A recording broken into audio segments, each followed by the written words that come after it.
오늘 아침 우리에게 주시는 말씀은 시편 87편 1절에서 7절까지 말씀입니다. 함께 읽겠습니다. 그의 터전이 성산에 있으며 여호와께서 야곱의 모든 거처보다 시온의 문들을 사랑하시는도다. 하나님의 성이여 너를 가리켜 영광스럽다 말하는도다. 나는 라합과 바벨론이 나를 아는 자 중에 있다 말하리라. 보라, 블레셋과 두로와 구스여 이것들도 거기서 났다 하리로다. 시온에 대하여 말하기를 이 사람 저 사람이 거기서 났다고 말하리니 지존자가 친히 시온을 세우리라 하는도다. 여호와께서 민족들을 등록하실 때에는 그 수를 세시며 이 사람이 거기서 났다 하시리로다.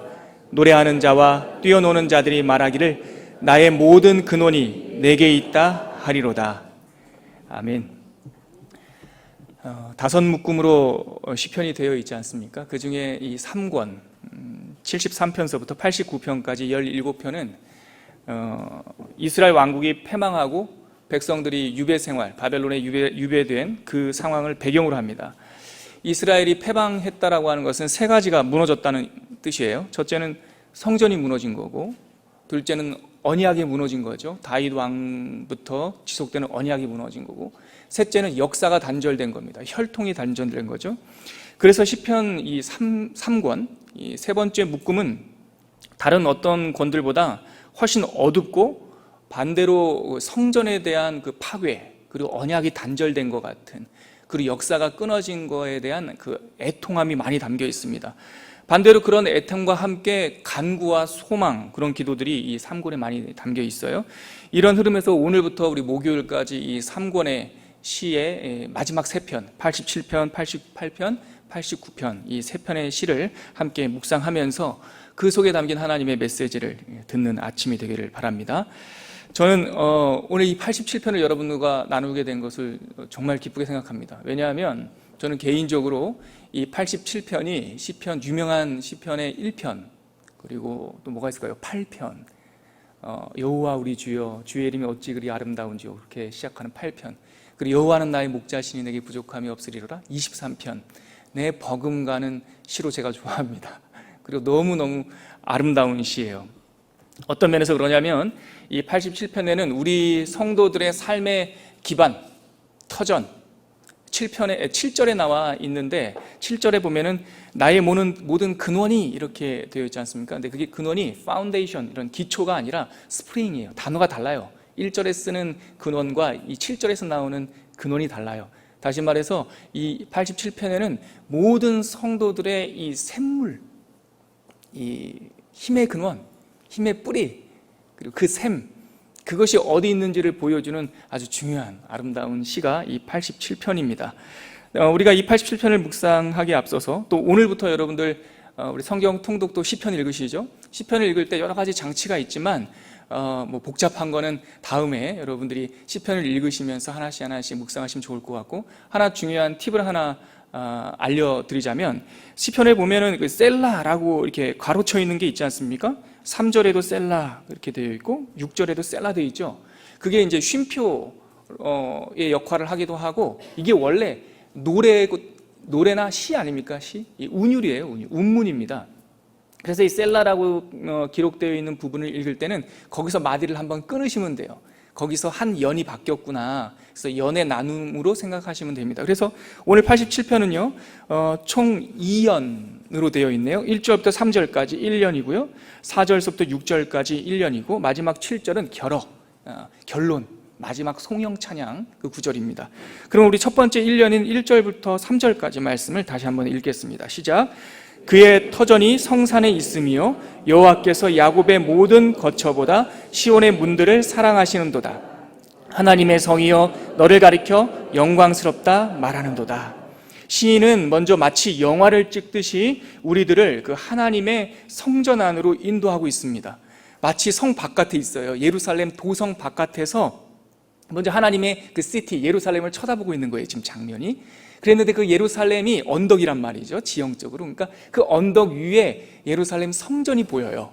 그래서 예루살렘 근처에 오면 예루살렘 성전 백성들의 이런 마천루 같은 건물들이 보이는 게 아니라 그 가장 높은 곳에 하나님의 성전과 왕궁이 보여요. 그래요. 그 성문 밖, 예루살렘 성문 바깥에서 하나님의 터전이 홀리 마운틴, 그 성산 위에 있습니다라고 멀리서 바라보고 있어요.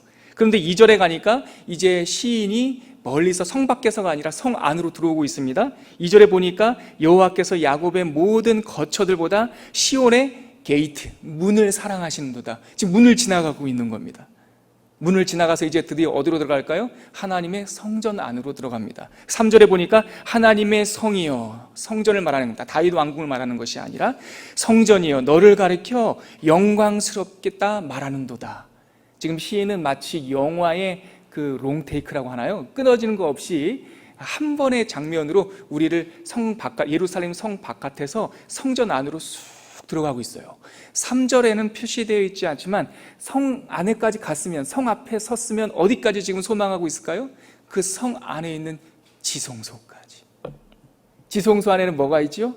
하나님의 법궤가 있고, 그 법궤의 뚜껑을 다른 이름으로 불렀어요.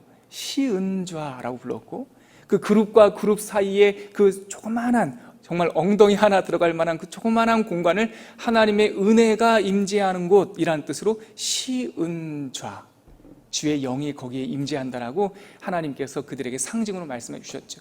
지금 유배로 바벨론으로 떠나 있던 이 이스라엘 백성들, 황폐해져 버린 그 시온을 바라보면서 예루살렘 성문 밖, 그리고 그 웅장했던 성문, 그리고 하나님의 아름다운 성전, 그리고 그 안에 하나님의 시은자까지 우리를 인도하고 있는 겁니다.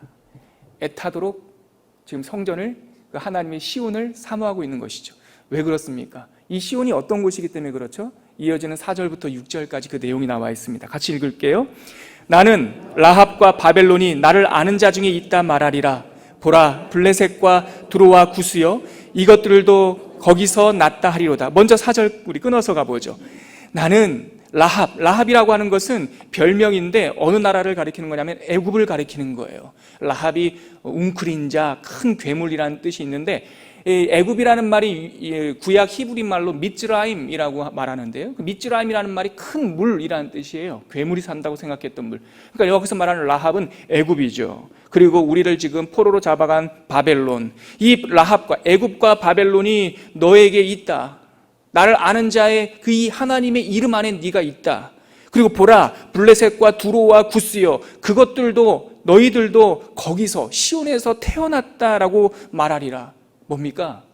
아주 강력하고 오래된 원수 애굽, 오래전부터 자기네들을 종살이로 삼았던 그 애굽, 그리고 현재적인 위험 바벨론, 아주 강력한 바벨론, 그리고 블레셋, 오랫동안 옆에서 가시 노릇하던 그 문제, 그리고 두로, 배신의 상징, 다윗 왕 때는 친하다가 다윗이 끝난 후에 뒤통수를 쳤던 그 두로, 그리고 구스, 잠재적 위험, 아프리카 북쪽 땅에 있는 에티오피아를 말하는데 어떨 때는 친하지만 그 언젠가는 자기네들을 위협할 것 같은, 자기 현실에 있는 5가지 문제를 이 시인은 고백하고 있는 거예요. 애굽, 오래된 문제, 바벨론, 지금 가장 강력한 문제, 그리고 블레셋, 항상 도사리고 있던 그 문제, 그리고 두로, 배신, 구스, 잠재적인 문제들, 이러한 세상의 모든 나를 둘러싼 문제들이 다 시온에서 나온 것이다 라고 고백을 하고 있는 거죠. 5절 다시 한번 읽을까요?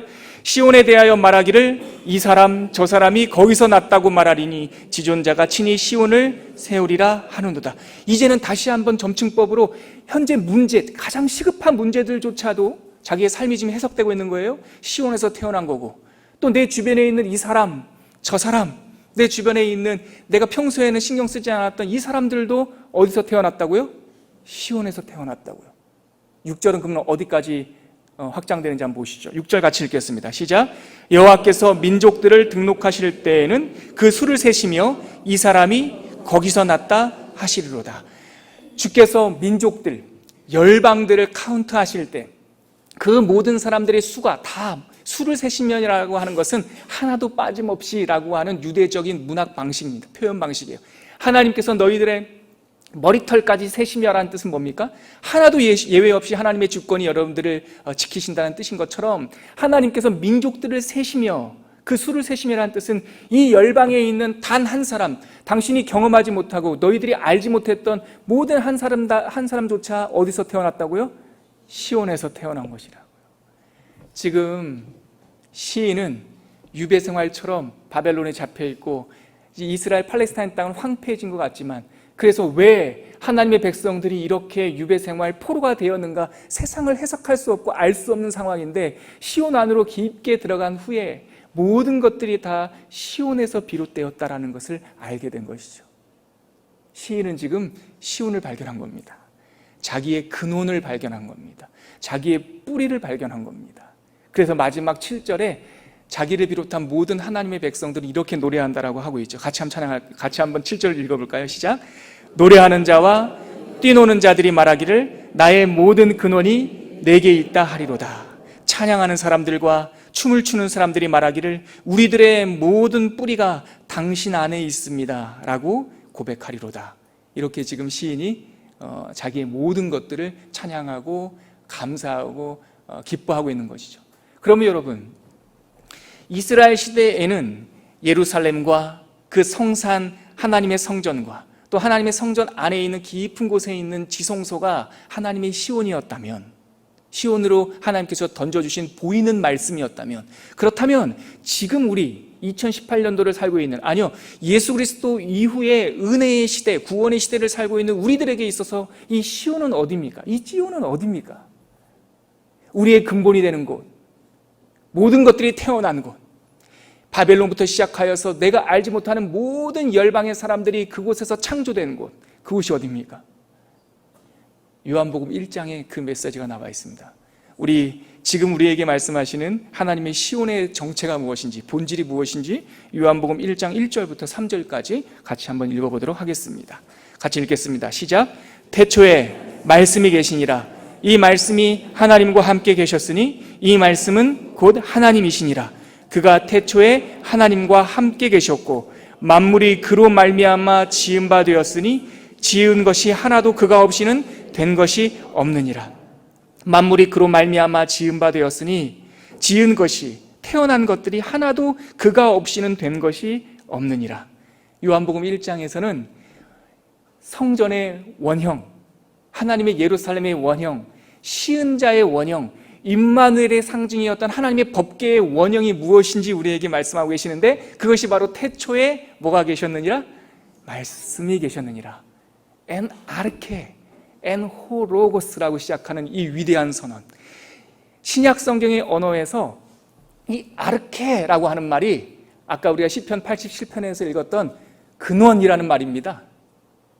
시작은 스타트를 말하는 것이 아니라 모든 것의 근원에 호로고스, 말씀이 있었다라는 겁니다.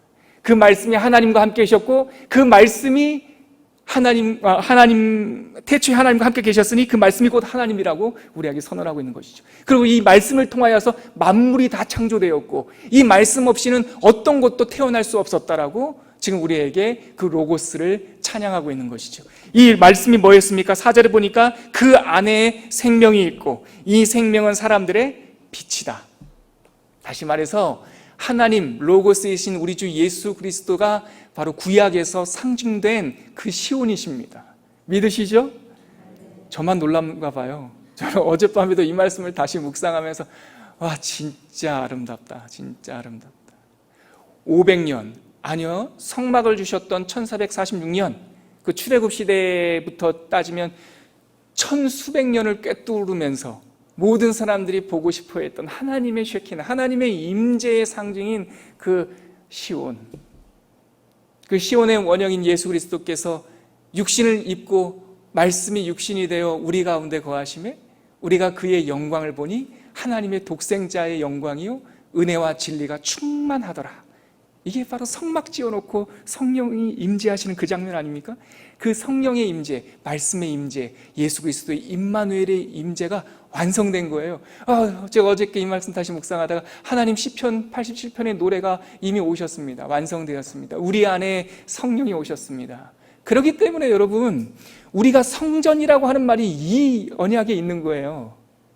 우리가 시온이에요. 우리 안에 하나님의 임재가 계시는 거예요. 이 근원을 발견하면 오래된 원수, 해결되지 않은 애굽의 문제가 답을 얻을 수 있어요. 이 문제를, 이 시온을 발견하면 지금 현재 나를 억압하는 바벨론의 문제가 해결이 되고, 블레셋의 문제가 해결이 되고, 두로의 문제가, 배신의 문제가 해결이 되고, 구스의 문제가 해결이 되는 겁니다. 이렇게 이 근원을 발견하면 주변 사람들이 어떻게 자기 마음대로 다니는 것 같지만 그 모든 사람들이 다니는 그 근본, 파운데이션이 뭔지를 알게 되는 거예요. 그리고 이 시온을 발견하면 앞으로 만나지 못했지만 앞으로 내가 만나갈 많은 시간들과 사건들, 그리고 사람들의 주관자가 누구인지를 알게 되는 거죠. 지금 시인은 시온 앞에 쓴 겁니다. 제가 우리 베이직교회 와서 참 사랑하는 한 형제의 간증을 들었는데, 그 형제가 이런저런 나란 일을 하시다가 그분은 그렇게 부르시더군요. 국립기도원에 가 계신 일이 있었어요. 근데 그분이 그곳에 가실 때 크리스찬이 아니었어요. 불교 신자였어요. 모습도 아주 후덕하게 이렇게 생기셨어요. 근데 그분이 그 조그마한 독방, 그 창살 밖으로 세상을 볼 수 있는 조그마한 창이 요 하나. 근데 그 바깥에 있는 모습을 보는데 봄날에 민들레 하나가 보이더라는 거예요. 근데 그 민들레가 아주 언덕, 그 그늘진 곳에 자라는 민들레, 죽을 수밖에 없는 민들레. 마치 우리가 방금 읽었던 그 애굽과 바벨론과 또 블레셋과 두로와 구스처럼 사방으로, 상황은 그늘이고 담장 미치고 거름 한 병 누가 주는 사람 없고 그 험악한 그 그늘에 자라고 있는 민들레가 살고자 햇볕 쪽으로 고개를 쭉 내미는 그 민들레를 보면서, 그리고 바람이 위에서 자꾸 힘들게 하니까 그 바람 너머까지 이 꽃씨를 이렇게 넘기는 모습을 보면서, 그 생명력을 보면서 이분이 세상은 진화된 것이 아니라 창조주가 있다는 걸 깨닫게 된 거예요. 그 조그마한 창문으로 시온을 만나는 순간입니다. 근본을 만나는 순간이에요. 거기서 창조주가 계시구나. 그분이 하나님을 믿게 되었고 하나님의 사람이 되었죠. 여러분, 누구에게나 이 시온이 필요합니다. 우리는 어떻게 생명을 얻게 되었는지, 우리는 어떻게 무엇에 기반하여 살아가고 있는지, 우리의 힘, 우리의 생명샘, 우리의 스프링, 그것이 무엇인지를 깨닫게 되었을 때 세상은 방황하는 것이 아니라 하나님의 뜻대로, 그 하나님의 주신 길대로 걸어가는 목적 있는 삶을 살아갈 수가 있는 것이죠. 여러분, 이 87편의 고백이 저와 여러분들의 고백이 되기를 주님의 이름으로 축원합니다. 하나님께서는 이 시인의 목소리를 빌어서 우리들에게 오늘 아침에 이렇게 질문합니다. 그대는 시온이 있는가? 그럼 우리는 이 시인의 음성을 빌어서 이렇게 대답합니다. 7절 말씀. 노래하는 자와 뛰노는 자들이 말하기를 나의 모든 뿌리가 당신 안에 있습니다. 같이 기도하겠습니다. 오늘 이 말씀을 붙잡고 함께 기도할 때, 하나님 아버지, 오늘도 하나님의 성전 시온의 문 앞에 섭니다. 우리를 당신의 깊은 곳으로 인도하옵소서. 우리의 모든 것의 뿌리, 삶의 의미, 생명의 기반을 깨닫게 하시고 그 기반 위에서 생명샘이 솟아나는 기쁨을 알게 하여 주옵소서. 우리 이렇게 함께 기도하도록 하겠습니다. 하나님 아버지, 은혜 감사합니다. 오늘 87편의 짧은 시를 통하여서 하나님 앞에서 우리들에게 질문하시는, 정말 우리는 하나님의 시온을 가졌는지, 세상의 소리도 들리지 않고 세상의 냄새도 들리지 않고 어떤 것도 규정할 수 없는 모든 것의 근원을 우리가 알고 있는지 다시 한번 묻게 하여 주시옵시고, 우리가 마음속에 하나님의 시온의 보좌 앞에 나갈 때에 그 하나님의 임재 가운데서 우리들에게 생명의 바람, 생명의 샘이 솟아난다는 사실을 알고 그 생명 기운 안에 살아가는 우리들이 될 수 있도록 인도하여 주시옵소서. 하나님 아버지, 오늘 시편 87편 말씀을 통해서 당신은 시온을 가지고 있는지 물으시는 하나님의 음성을 듣습니다. 네, 우리들의 근본이 무엇인지, 우리들의 뿌리가 무엇인지 다시 한번 묵상하는 아침이 되게 해주셔서 감사합니다. 그 하나님 아버지 말씀을, 그 예수 그리스도의 은혜를 묵상하는 아침 되게 하여 주시고, 그 예수 그리스도의 이름을 영접할 때 하나님의 자녀가 되는 그 신비한 은총을 누리는 아침이 되게 하여 주시옵소서. 이제는 십자가에서 우리에게 이 생명의 근원, 말씀의 임재를 허락하신 예수 그리스도의 은혜와 하나님 아버지의 끊임없는 사랑과 성령 하나님의 함께 하시고 흘러 넘치게 하는 그 충만하심이 오늘 87편의 말씀을 잠잠히 묵상하며 나의 근원은 무엇인지, 나의 뿌리는 무엇인지, 나의 생명의 원천은 무엇인지 깨닫고 그 원천 되신 예수와 함께 평생 살아가기로 결단하는 당신의 백성들 머리머리 위에 지금부터 영원까지 함께 계시기를 간절히 축원하옵나이다. 아멘.